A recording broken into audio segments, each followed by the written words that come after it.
If animals can experience emotions like love, grief, and joy, what implications does that have for how we treat them? Learning about animals' unique personalities isn't only intriguing, it also significantly improves our understanding of their needs, not just for our furry domesticated friends, but also the farmed and wild animals that share our world. And after all, if animals can experience the same emotions as us, wouldn't we want to treat them with the same compassion and respect that we would want ourselves? Throughout history, there's been a pervasive belief that animals are only there to serve the interests of humans. In the 17th century, philosopher Descartes believed that all animals, including its pet dog, Monsieur Grat, did not have souls and were incapable of reasoning or feeling pain. In a letter to the philosopher Henry More from Cambridge, Descartes expressed the idea that his viewpoint is not harsh towards animals, but rather honours human beings by freeing them from any guilt when they kill or eat animals, and society at the time widely accepted this theory and could use it to justify the mistreatment and exploitation of animals. Luckily, today's attitudes towards animals have evolved and transformed, reflecting changes in societal beliefs and values. While we may have made great strides towards improving animal welfare since the bloody man versus animal battles of ancient Rome, despite increasing awareness of the interconnectedness of all life, many individuals and societies still prioritise human interests above all else.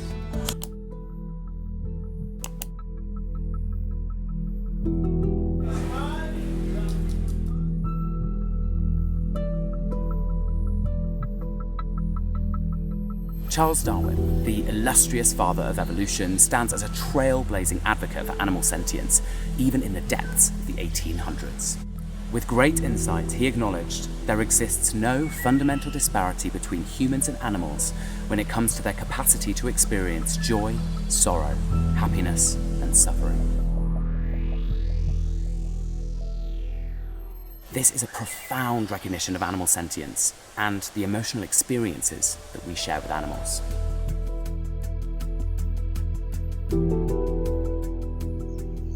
So what exactly does recognizing an animal as a sentient being entail? Sentience encompasses the remarkable ability of animals to experience a wide range of emotions and states, including both positive and negative sensations such as pain, fear, pleasure, and joy. With these emotions comes needs surrounding comfort, companionship, freedom, and the ability to experience physical and psychological pain.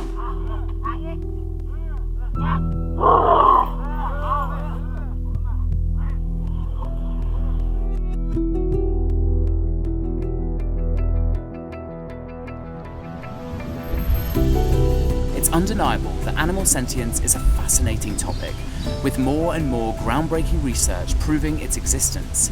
But why are so many of us, morally and legally, overlooking the extraordinary depths of consciousness among animals?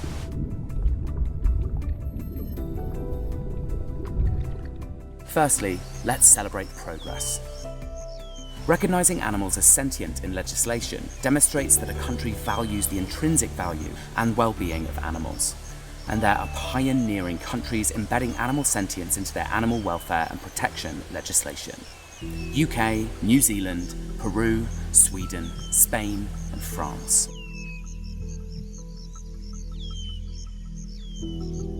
These laws set an essential standard for how animals should be treated, shape attitudes and behaviours, and send a hopeful message to citizens. Animals deserve not just a life, but a good life.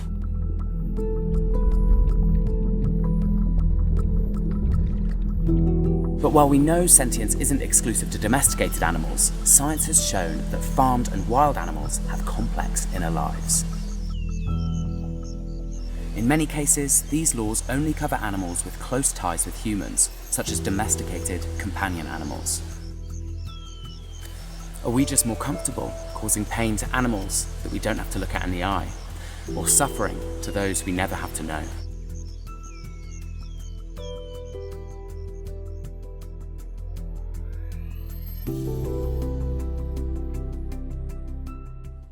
My name is Dr. Helen Lambert. I'm an animal welfare scientist and I specialise in animal sentience.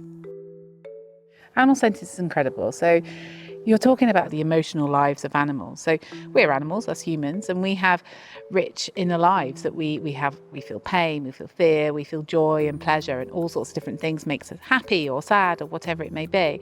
And the same applies to animals. They have emotions, and it's really what makes their lives interesting, but also important in terms of welfare and how we need to consider those emotions and what we do as humans to them and how that impacts their well-being. So it's really exciting to be able to sort of find ways to try and tap into the minds of animals, because they don't speak human, but they do communicate their feelings and their emotions. We just need to learn how to listen.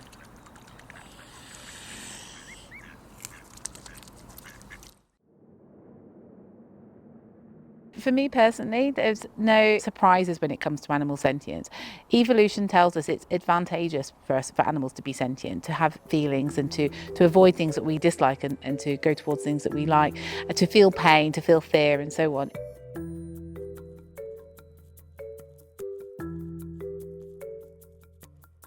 So we can tell that animals experience emotions in a number of ways, so their behaviour is really important. Animals have different body postures, facial expressions, the way they move, the way they vocalise as well is another way we can tell how they're feeling. Scientists have broken down their vocalisations and looked at different elements of it to tell us a little bit more about what each sound that they're making means.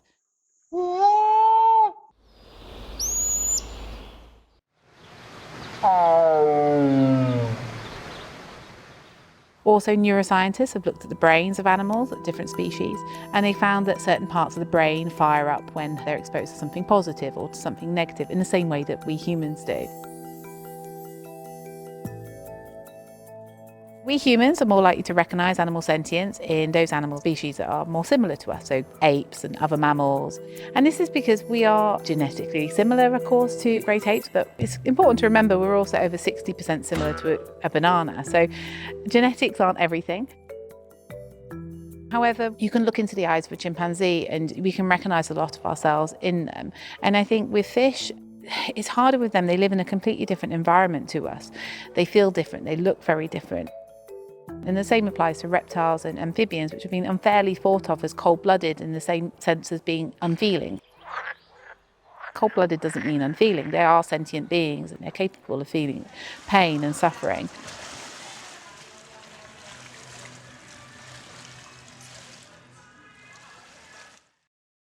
We also recognise sentience in the companion animals that we share our homes with, more so than we do with wild animals. And this is because we spend more time with them. They're in our homes, we see their personalities right for ourselves, we see their sentience. It's undeniable. They're our family members and we treat them as such.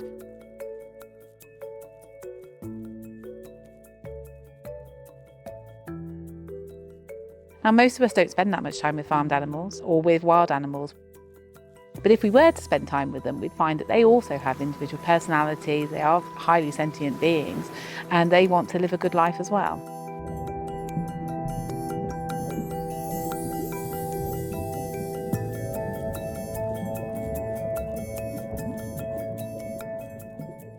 I think the future for animal sentience is really exciting.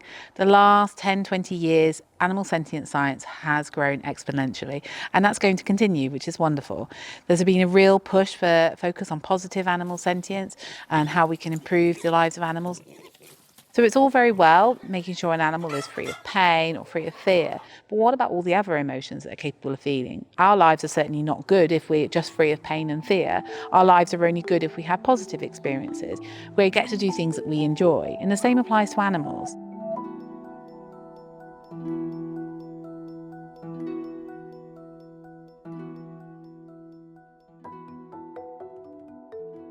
The more evidence we have about animal sentient science, the more we can use that to highlight just how similar these animals are to us.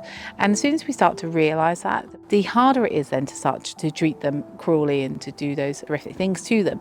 We start to see them more in line with how we would like to be treated. I think the future is going to be more of that, identifying those taxa that we know less about, such as invertebrates, and their capacities in terms of sentience as well. Once you learn that an animal species or a taxa is sentient, there's no going back. So that has huge positive benefits in terms of policy and legislation.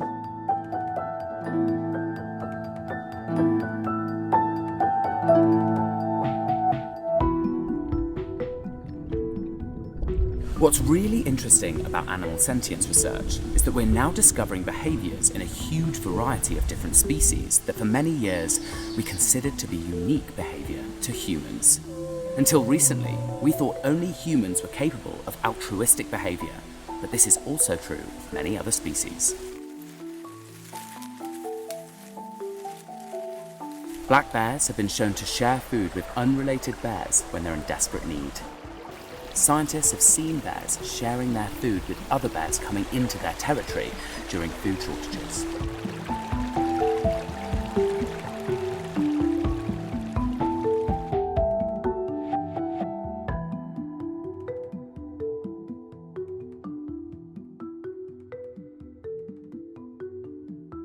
Just like for us, yawning is contagious for lions, and most lions will yawn when they see another lion yawning. Contagious yawning has only been observed in a handful of species and is considered a sign of empathy.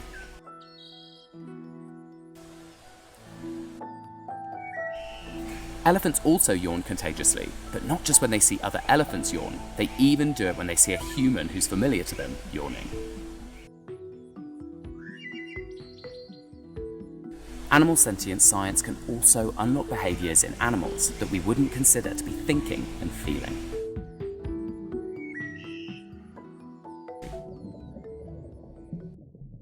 Fish also have personalities, and this can affect their well-being in many ways. Bold zebrafish are more likely to catch and swallow microplastic than shy individuals. Animal sentience science is so powerful as it shows the whole world that all sentient animals are similar. They can all feel, they can all suffer, they all matter. Regardless of the role they play in our society, they're all sentient beings who deserve protection. It's clearer and clearer that to truly honour animals' perspectives and amplify their voices, elevating public awareness of animal sentience is essential. And this is why World Animal Protection have set up the Wild Animal Unique Personality Award, designed to honour wild animals as extraordinary individuals and platform the remarkable venues that foster their diverse personalities. Here is Dr. Jan Schmidt-Burbach from World Animal Protection to tell us more about the award. The Wild Animal Unique Personality Award was set up in memory of our dear colleague Audrey Mialia, who sadly passed away in 2021. Do I still look at the camera? Yeah. Well, it doesn't matter where you look, Audrey, because you can't see where you're looking. Well, if I'm looking over here... Yeah, no, that's true. Audrey was an absolute powerhouse and an inspiration to me and her friends and colleagues that she worked closely with. In her work, she was a force to be reckoned with, and she strongly believed to create a better world for wild animals exploited commercially. She was incredibly passionate, vibrant, full of humor and full of life wherever she went.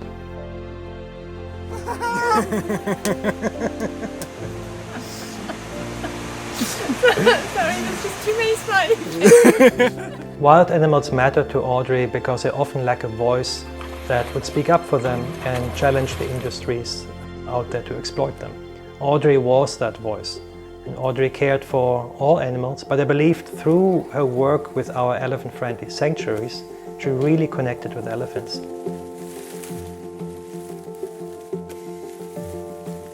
It was quite amazing for me to see how quickly Audrey took to those often intimidating and complex animals and the people protecting them.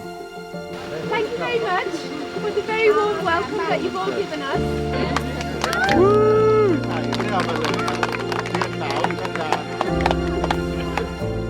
Audrey left us far too early, but we believe she would have liked to have an impact on the wild animals that she dedicated her life protecting.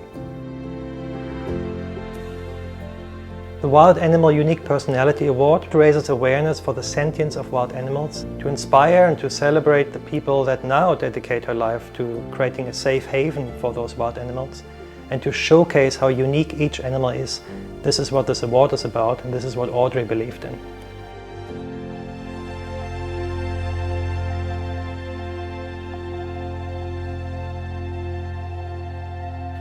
In 2022, Cecilia was the first winner of the Wild Animal Unique Personality Award. Cecilia is a young giant anteater orphaned in forest fires in Brazil, in an area where those forest fires are associated with the expansion of the soy industry that sustains factory farming.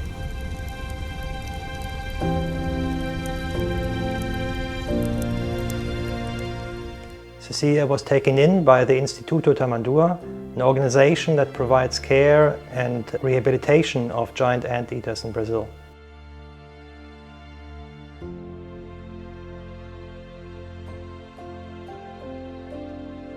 I think people connected with Cecilia because she's a very unique animal, and by seeing how playful and happy she was under the care of the rescue facility, people really took a heart to that and wanted to see her being released back into the wild. Eventually, after about a year of rehabilitation and care at the facility, Cecilia was released back into the wild in February 2023.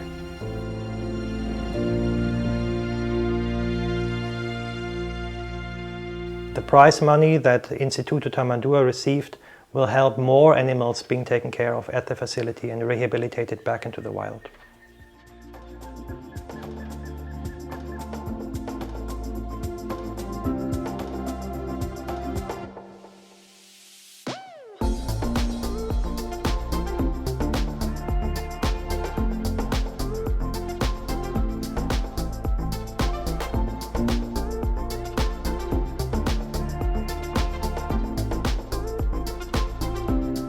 The message is simple. It's time to shatter the notion of animals as mere objects for human entertainment and celebrate all animals for their inherent individuality.